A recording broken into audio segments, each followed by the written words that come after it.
Could you tell us a little bit about your typical workday and how you manage your time?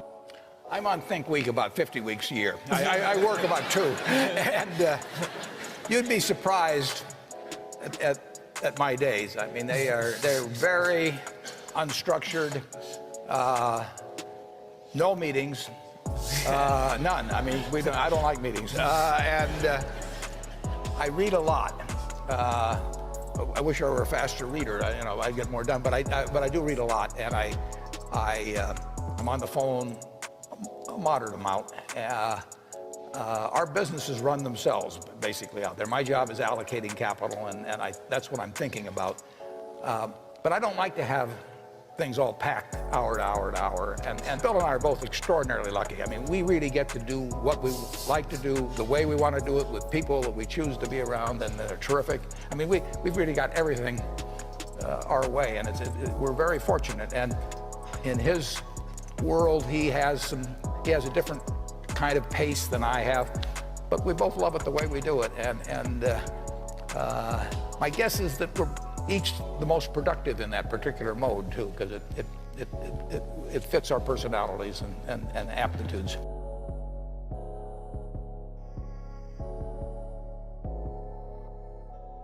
How do you instill ethical leadership throughout your organization? And to begin with, how do you know that the management one level below you is making decisions that would parallel your own? We have all the money we need. We'd like to have more, but we can afford to lose money. But we can't afford to lose reputation, not a shred of reputation. And therefore, I ask the managers, I ask them to judge every action they take, not just by legal standards, although obviously that's the first test, but also by the test, what I call the newspaper test. How would they feel about any given action if they knew it was to be written up the next day in their local paper, to be read by their family, by their friends, by their neighbors, written by a smart but kind of unfriendly reporter. And if it passes that test, it's okay. And I tell them if anything is close to the lines, it's out. And they can always call me if they wanted to check something. But if they call me, there's something wrong with it probably anyway. So, and that's about it.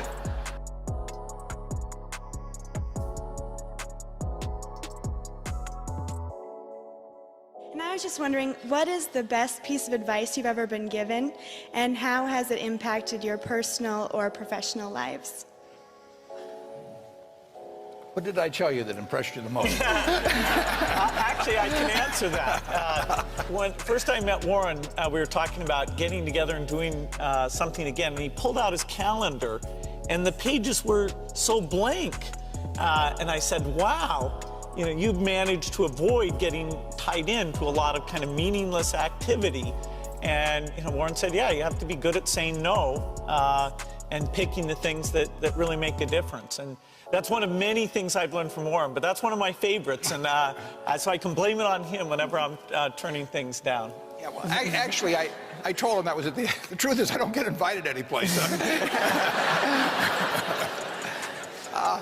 I think that, I got an awful lot of good advice from my dad, and he didn't lay it on me. I mean, he just, you picked it up from him, but there was never any of this, do this, do that type of thing at all. But I think he really taught me that it's more important in terms of what's on your inner scorecard than your outer scorecard. I mean, some people get in a position where they're thinking all of the time of what the world's going to think of this or that instead of what they themselves think about. And if your inner scorecard, if you're comfortable with that, I think you're gonna have a pretty happy life. And I think the people that strive too much for the outer scorecard sometimes find that it's a little hollow when they get all through.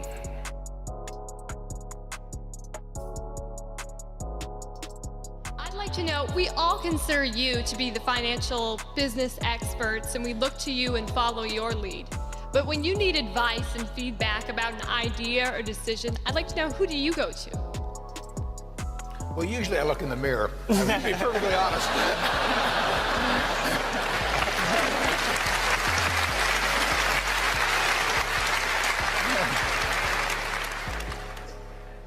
The nature of what I do means I have to think pretty much independently. Because if I take a poll, in effect, I'm going to do what everybody else is doing, and I don't think much of that usually in investments. And so I have to have an environment, I have to have a temperament personally that lets me think for myself. And I've got a terrific partner, a fellow named Charlie Munger. And you can't find anybody any smarter, any better quality of anything. But we think a lot alike. And we do talk things over occasionally, but we don't talk them over very often because I know how he thinks, he knows how I think. He's taught me a lot, you know, and why should I pay for a phone call if I know what he's going to say? So if I need to get a cabinet around to make decisions or anything like that, I probably shouldn't be running the place. That doesn't bother me to have the responsibility for it, but I just don't want to put it up to a vote because I've seen too many, particularly in the investment world, as you get larger and larger groups making the decisions, they get more and more homogenized. And I don't think you will ever get brilliant investment decisions out of a large committee.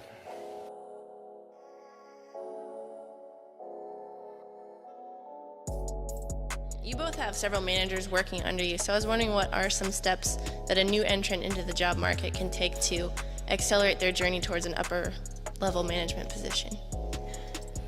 Yeah, well, one thing I will tell you that I didn't realize when I was getting out of school is how much the unusual person will jump out at you. I mean, you know, and it isn't because they got 200 IQs or anything like that. It's really because of just how they behave, you know, what they bring, the energy they bring, the commitment they bring, the quality of how they do things, how they treat the people around them, all kinds of things. But you will jump out much more than you might anticipate.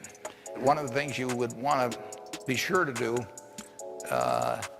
is, whether you like it or not, get very comfortable, it may take a while, with public speaking, for example. I mean, that's an asset that will last you 50 or 60 years, and it's a liability if you don't like doing it or are uncomfortable doing it. That also will last you 50 or 60 years, and it's a necessary skill. But a lot of the skills are just human skills. If you get the best out of people around you, that's a rare talent, and it doesn't correlate with IQ. It correlates with an attitude toward the world and toward other people. And it's a talent that if you work at early and you're really conscious about it, you know, you don't have to show up other people. You know, you don't have to be smarter than they are or anything else. You want to bring out the best in them. It will pay huge dividends.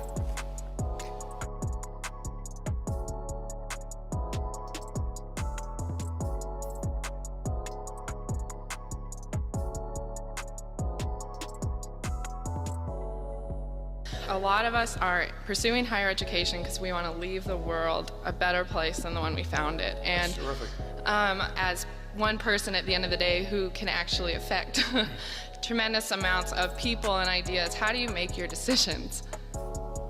You're changing the world every day.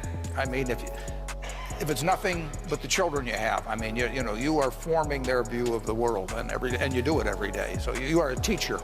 But with the people around you, one of the best things in life to do is to surround yourself with high-grade people, because you will behave as the people around you do, but they in turn are getting it from you. It's kind of like a planetary system, and you will. I promise you, you will change the world in some way, and my guess is you'll change it very much for the better. But you can't expect to see something dramatic. I mean, it's not one of those Shazam moments or something of the sort. But you by how you're behaving are affecting other people, setting an example for other people, and you will find ways to leave a better world than you entered.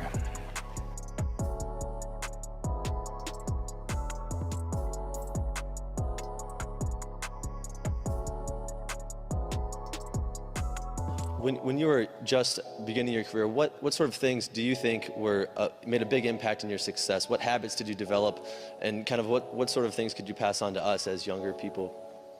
The habits you develop, and I go back to the other thing, is have the right heroes. I mean, I've always been lucky in that respect. And if the people you look up to are going to form your vision of what the world, how you want to be in later life.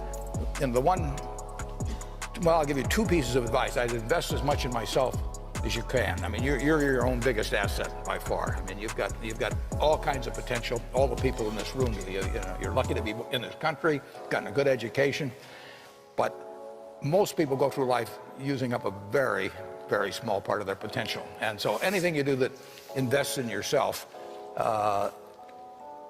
that's the best investment you can possibly make. And then I would follow my passion. I mean, whatever turns you on. You know, I was lucky. I found something early that turned me on. But you don't want to take a job just for the money. You don't want to take a job for an organization that you really don't feel good about, or work for people that you don't feel good about. You really want to be excited when you get out of bed every morning. And it won't necessarily be the job that you have 10 years later, but you'll be learning so much as you go along. And you know, I took a job with Ben Graham, my hero, and it, you know, I never asked the salary, and I found at the end of the month when I got my first paycheck what I was earning, because I just knew it was the right thing to be doing. So I would follow your passion.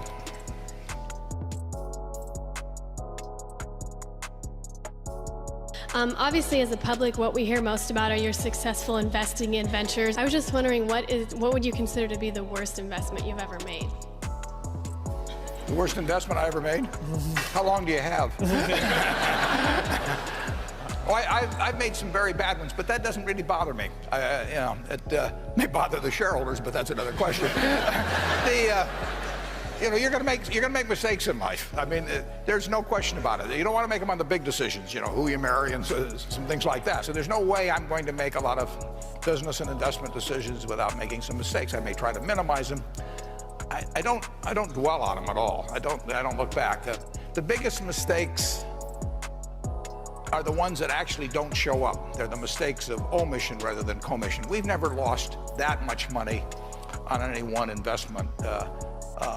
But it's the things that I knew enough to do that I didn't do. We have missed profits of as much as, you know, maybe $10 billion in things that I knew enough to do and I didn't do. Now, the fact I didn't buy Microsoft way back is not a foregone opportunity, because I didn't know enough to make that decision.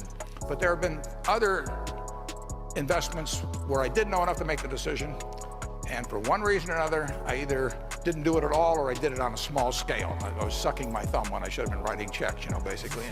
And you know, those don't show up. You know, there's no place where it shows missed opportunities, but I've missed some big ones. The triumphs in life are partly triumphs because you know that everything isn't going to be a triumph. I would never get too hung up on mistakes. I know a lot of people that really agonize over them, and it just isn't worth it. I mean, tomorrow's another day, and you live it forward and just go on to the next thing.